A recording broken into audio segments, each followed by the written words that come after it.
Testing here in Indianapolis for the 2025 NFL Combine is underway, and we are exploring how the testing from last night changes some possible prospect projections to the Dolphins here today on Locked On Dolphins.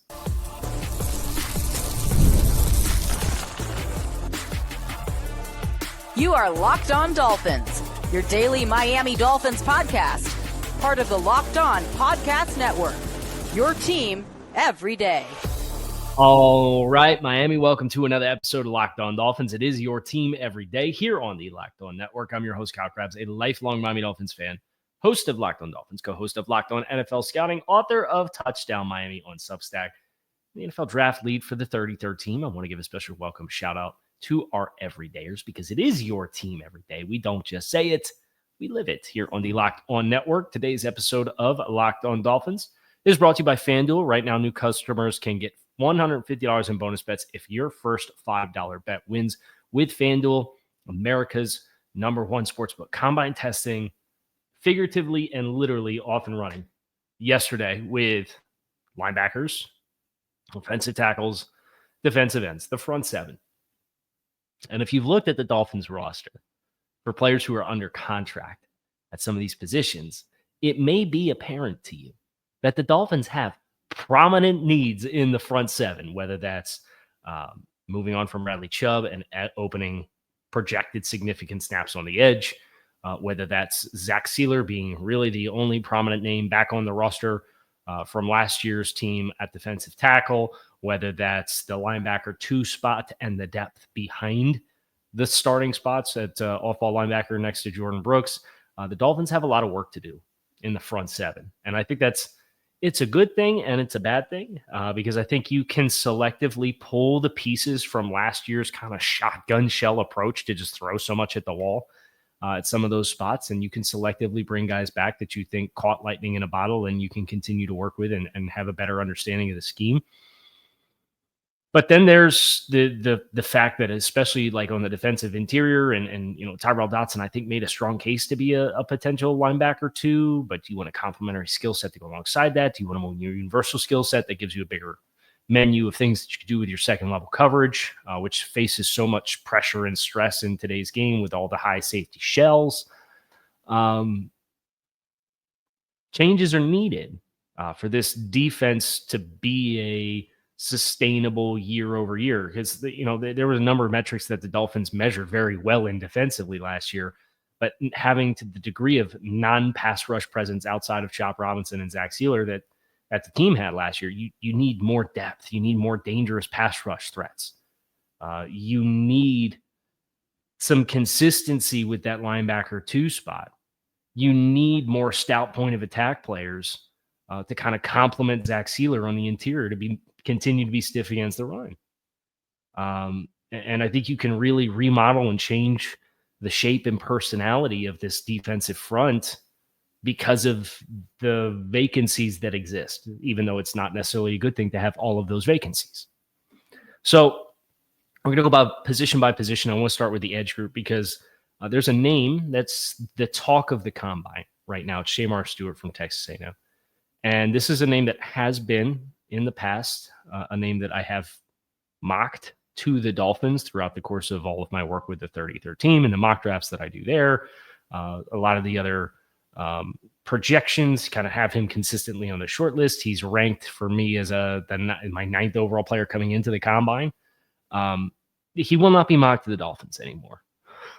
And the reason why is I don't think there's any chance this cat gets outside the top 10. Tests like Myles Garrett, plays in a defensive scheme that was not very conducive to the ends being aggressive. Nick Scorton is another first-round projected player on the edge, played at A&M, but transferred in from A&M from Purdue and was a dynamic pass rush talent at Purdue. We had his media availability this week in Indianapolis, and he said, the A&M system really just what the points of emphasis were did not give us the opportunities to really be let off the leash and go crazy and attack the football and attack in the backfield and get high pressure rates because of how we were executing the front and what that meant for the entirety of the defense. So when you see his pressure, Shemar Stewart's pressure rate measured up against some other guys, understand they play in a different kind of scheme, and he played at 285, 290 pounds. He got himself down to 267, ran a 4.58, had over a 40-inch vertical jump. The traits are apparent. He went to the Senior Bowl, and he killed practices at the Senior Bowl for 2 days before he put his hands up and said, mission accomplished, we're done on that front. You're checking the boxes, going top to bottom. So is there a world in which Shemar Stewart, for whatever reason, becomes available at 13? Yeah. You won't see me mocking him to the Dolphins anymore because I don't believe that that's going to happen. I think he's predictively probably going to be edge 2, with Abdul Carter being number 1. And that means he could go, Shemar Stewart could go, let's see, they could take him 7 to the Jets. They could take him 8 to the Panthers. They can take him 9 to the Saints. They could take him 10 to the Bears. I think they could take him 11 in San Francisco. They could take him 12 at Dallas. Like, it's a very realistic possibility for every single one of those spots. I think that's too many pitfalls for you to get a player like Shemar Stewart, who just blew the doors off the place last night with the testing. But everything that he's done in this pre-draft process has been blowing the doors off of the testing. Depending on what kind of profile you're looking for, though, I do think Landon Jackson helped himself quite a bit. Landon Jackson from Arkansas, big time length at 6'6", 264 pounds, over 33-inch arms. He's got an impressive wingspan, 83.5-inch wingspan, so he's got broad shoulders. He's more of the Emmanuel Agba type role, where like Shemar Stewart kind of blurred the lines between like a Calais Campbell and you could do some inside outside stuff. I think Landon Jackson is more of just the authentic Emmanuel Agba tight alignment type of role. And I thought he helped himself with the testing because he showed the linear explosiveness that he has with running a sub 4.7.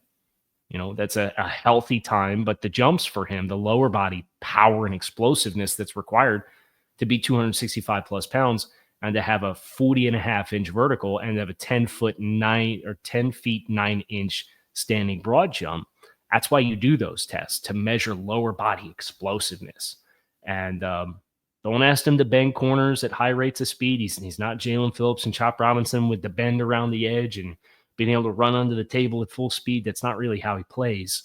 But that Agba type role, if you wanted a player to fill it, Landon Jackson feels like the right kind of player to soft circle and say, you know, you may get 2 bites of the apple at that player. And he helped himself with his testing in a good way. The other player from a pass rush perspective, who I have my eye on, not at 13, but if he were there at 48, and he's profiling like a first-round player, but I think there's enough holes that you can poke in his film that you could see him, maybe because of his stature plus the run defense questions, could see him fall into the second round as Donovan Izaraku from Boston College.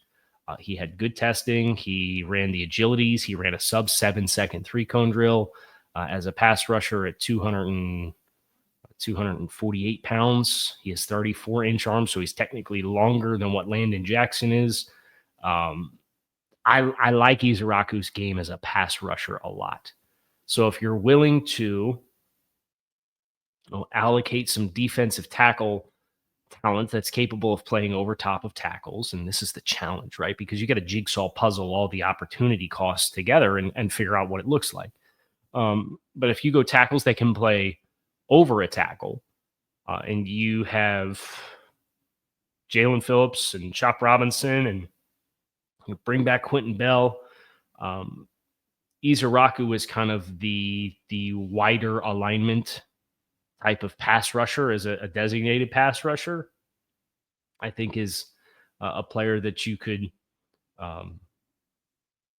get excited about seeing as a fit at 48 if you go in a different direction with your pick at 13, as far as not going the edge route. But it wasn't all good for the edge group. There's some big time questions, I think, that are now left with one player in particular who I have also mocked at number 13. We're getting into that next here on this episode of Locked on Dolphins. So Make sure you guys stick with us.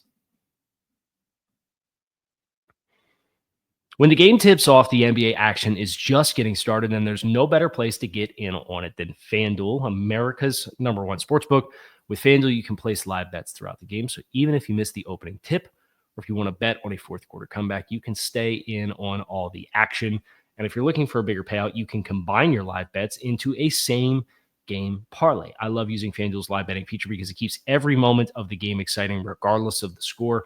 Whether you're backing a late game rally for your favorite team or picking a player to hit a clutch three, you never miss your chance. Plus, the app is easy to use, and when you win, you get paid instantly. Right now, new FanDuel customers can get $150 in bonus bets if your first $5 bet wins. Just visit FanDuel.com to join today. That's FanDuel.com for your shot at $150 in bonus bets. Make every moment more with FanDuel, official sports betting partner of the NBA.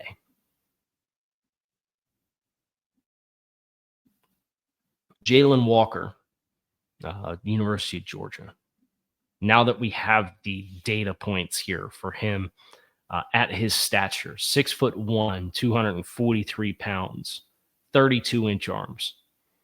That is the profile really of an off-ball linebacker in its entirety. You're getting into the Hassan Reddick realm, even not quite like the Nick Bonito realm. You go into pass rushers that are kind of built like this. Walker's not, I think, as fluid as either one of those players. He is more of a power player. But now you're talking about a power player who I was hoping was going to be longer. I felt he had sufficient length. But 6'1" with then 32s, anatomically, that just creates challenges as far as you can be short and have a low center of gravity and have reduced pads that guys are going to punch down on. But if you're going to have that, then you need to still be able to win the hand-to-hand combat by having sufficient level length. And Jalon Walker, electric player, still going to be a top 20 player on my board when it's all said and done. But I kind of got to go back to the drawing board with his non-free run pass rush reps, either off the edge or off the second level, and say, okay, if I am watching you realistically from traditional rush opportunities, do I see you winning the hand-to-hand combat consistently enough, knowing that you have only sufficient length? And if my answer there is no, then this is a player that probably, and you're going to have a vision for him no matter what. But this was a player that was probably going to be in my top 6 candidates to be the pick if the Dolphins had moved on from Bradley Chubb. I don't know that I'm going to covet him that highly. Like I said, he's still going to be a top 20 player on the board because the vision for the player still includes the ability to zone drop and play shallow hooks off the edge, but you're predominantly going to be a forward-moving pass rusher. But now you don't have length and you don't have like a frame. It just creates another layer of complexity that I kind of have to go back and figure out how to reconcile. And the windfall of that is that's a player that is much more up in the air for me now than what it would have been otherwise for Jalon Walker, because I don't think he's going to survive in the NFL world as an off-ball linebacker every down. I think he has to play on the edge. Defensive tackle-wise, kind of disappointed we didn't get some of the big fellas out on the field with their workouts. But one of the things that stands out to me about this defensive group of defensive tackles is between UCLA's defensive tackle Toyoa, Yaya Black, Elijah Simmons, Tylik Williams, Jamari Caldwell, Alfred Collins, Kenneth Grant. I'm going to include the name Deon Walker, but I'm not interested at all in him being a target for the Dolphins. It's 6'7", 331, and the upright elements of his game and the lean lower body have. I think that's a big time developmental player. Cam Jackson from Florida, Nazir Stackhouse. These guys are all 325 plus. You want some guys with some punch and some pop and some ability to hold the point, reset the line of scrimmage, and create knockback with their hands and be run game, like big time run game assets, you're going to have some options. You're going to have some options. And as I look at what we know about these players, Alfred Collins is 34.5-inch arms. Yaya Black's 35-inch arms. Caldwell and Williams, those guys are a little bit shorter in the arm length, where Alfred Collins has an 85-inch wingspan. No, I'm not a math guy, but I know that's over 7-foot wingspan, right? 7 times 12, which is 12 inches in a foot. I'm going to flex my math skills here a little bit. That's 84. I'm talking about 8 foot 1 inch or 7 foot 1 inch wingspan, like a monster number. So Zeke Biggers from Georgia Tech, who checked in at 6'5", 321, 85 1/8. Alfred Collins, 85. Next highest wingspan is Shemar Stewart at 84 3/4. So some big time length. And I think the Dolphins need some of that. And you don't draft a guy just based off his length, but when you look at the run game profile, the physicality element, the size, the length, the power, I kind of feel like Alfred Collins is what the Dolphins for 4 years tried to make Raekwon Davis. And I don't invoke the name Raekwon Davis as a direct comp, but like the vision for Raekwon Davis, what he was supposed to be when they drafted him that he never really materialized into, that's what I think about when I see Alfred Collins. In one-on-one situations, he's unblockable in the run game. And what that does is it changes the math.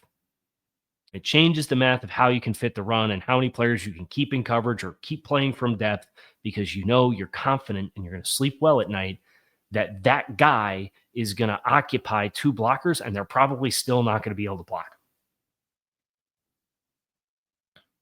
That's what Alfred Collins brings to the table. That's if you want lower levels of those, like Tylik Williams does that as well, as an equally heavy player, but just doesn't quite have the elite length that Alfred Collins does. But because he doesn't have like a big time pass rush profile, the consensus is he's going to be a day 2 player. That's the kind of pedigree of player that I really want. I mean, you should be aspiring to have as many math changers as you can possibly add onto a roster. But it's funny. Alfred Collins did the jumps and that was it. I don't need to know the jumps for a guy that's playing in the A-gaps and is going to play 50% of your snaps, but is going to be unblockable, and it's going to change your front structures and it's going to change your coverages behind it. And I think about Mike McDonald and the Ravens and what the defense looked like. And dynamic linebackers playing behind an embarrassment of riches of the kinds of players that Alfred Collins is. Big, long, physical, powerful.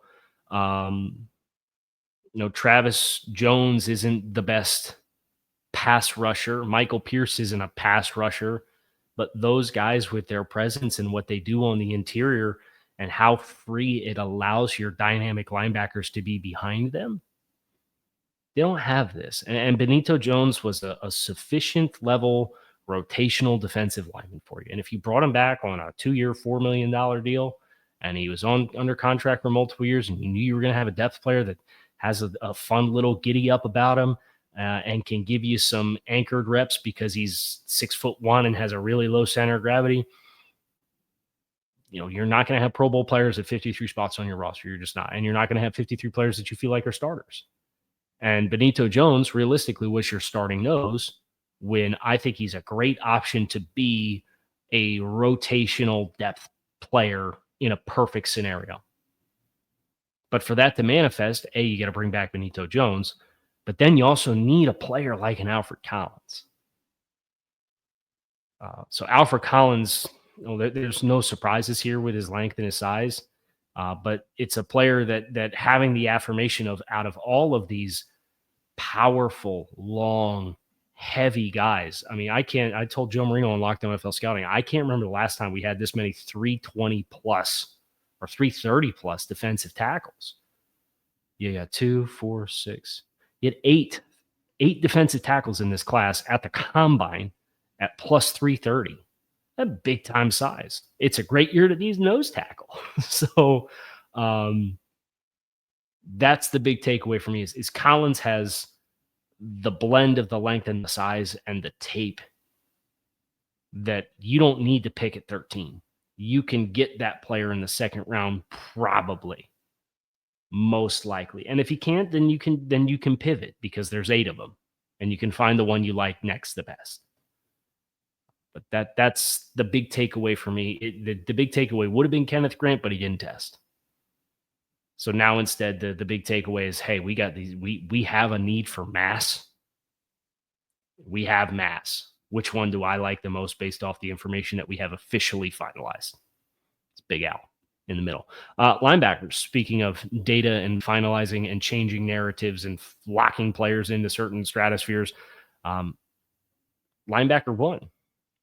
I got one for the Dolphins. We're going to get into that next year. Stick with us.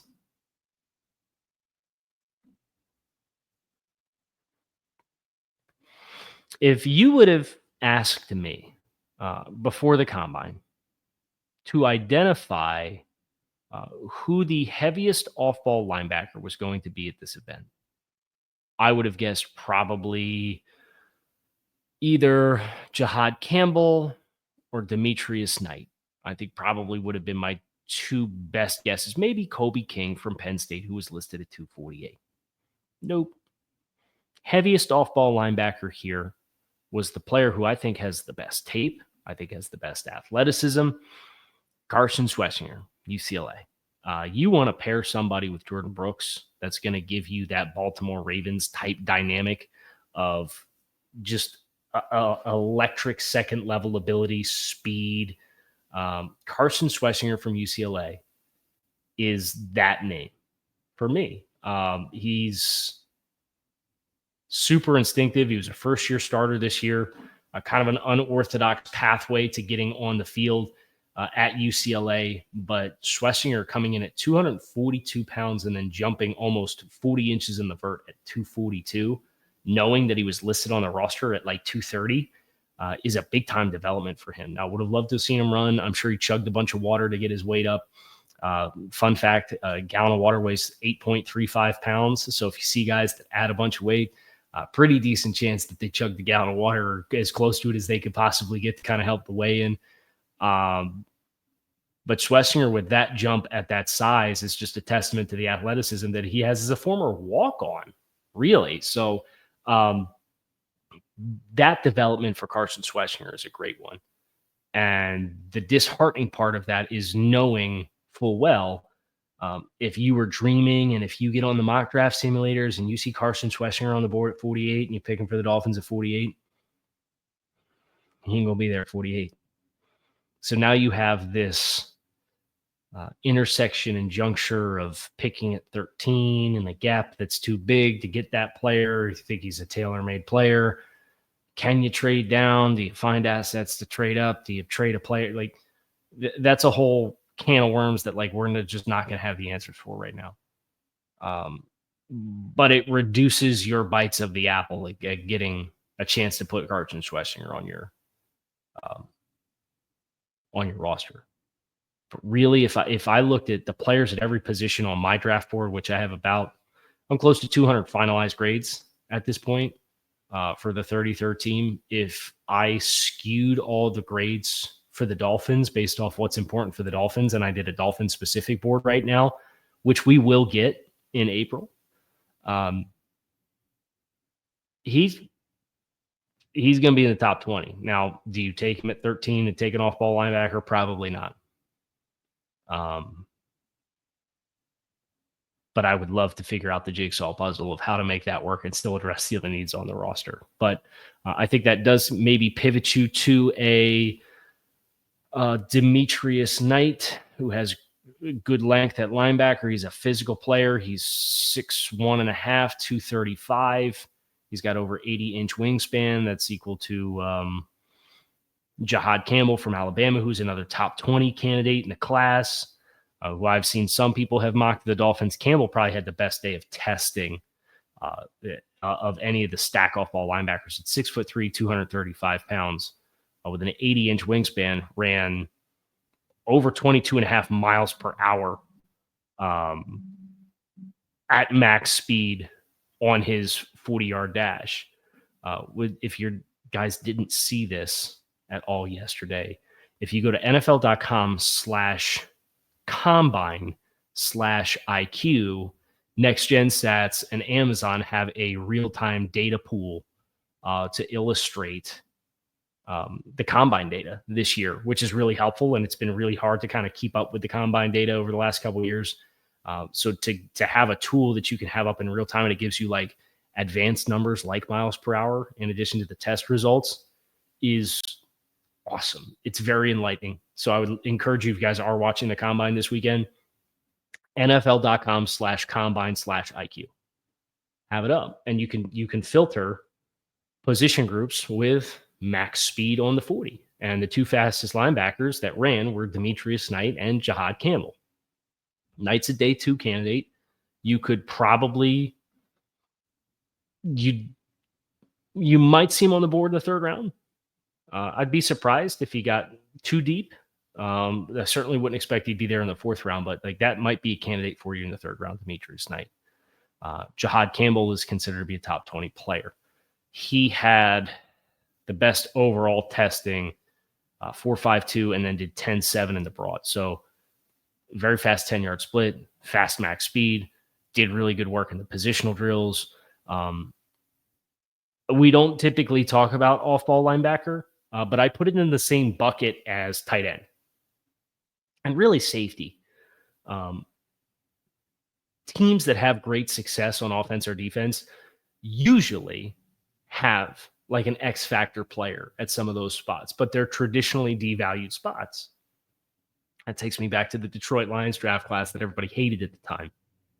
They took a running back, took an off-ball linebacker, they took a safety, and they took a tight end with those first 4 picks. It just so happened that those players were Jack Campbell, Jahmyr Gibbs, Brian Branch, and Sam Laporta. Are they not great players? So that's the selling point for me is in 13, it might feel early, but depending on if Kenneth Grant's off the board, if Will Johnson's off the board, if Jahdae Barron's off the board, if the team spends in free agency at the offensive line position to the degree in which I think that they're going to, I think you can see a board that falls where your best available options based off talent it might be safety, tight end, and off-ball linebacker. But you can't do a 1-round mock draft right now because everybody sees that you took that player and you're like, oh, it's a luxury fit. The Dolphins can't afford to do that. But it depends on what they do in free agency. What will they do? Well, we'll explore that next week because the offseason blueprint is starting next week. Our full simulated offseason based off of what I would do based off some of the strategies that I'm hearing that they may be attacking with. So we'll do additional salary cap strategy. We will do internal free agency. We will do external free agency. We will do a 7-round mock draft. And then we will do a 53-man roster projection with a 3-year salary cap health check. That's next week on the program. It's going to be a great week. I hope you guys are looking forward to it because I certainly am. I'm Kyle Krabs. You can keep it locked in right here on Locked On Dolphins. It is your team every day. Appreciate you guys as always for checking out the show. Make it a great rest of your day. Enjoy the weekend. Enjoy the combine. And I'll be back to talk to you all again soon.